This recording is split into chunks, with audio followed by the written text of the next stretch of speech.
Alright guys, welcome back to the next San Francisco tour video.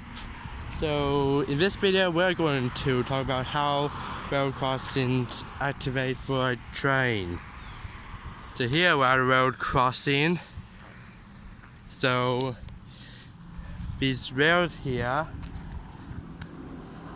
some parts of the rails here have sensors on, so when a train runs on them near a road crossing it activates. And when road crossings activate, here's what happens.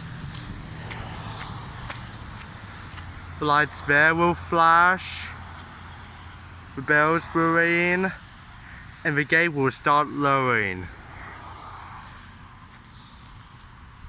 And when it's night time, they have some lights on the gates there to stop people from trying to cross tracks when the trains come in. It helps prevent train crashes.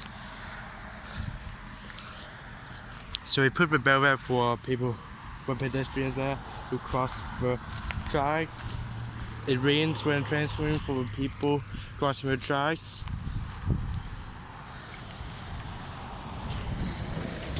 The lights there, they flash for drivers and pedestrians to stop and let them know a train's coming.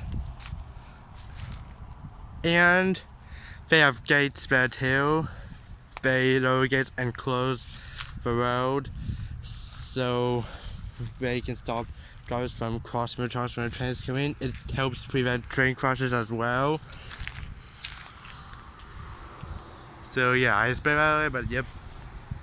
The lights there that are on the gates, the little lights there, they flash in the daytime too. You can help them during the daytime. Also helps prevent train crashes in the daytime. But they would most likely be used for the night times on the roads if they can't see the gates lower. So yeah, that's how the road crossings work and activate for a train. Alright. That's it.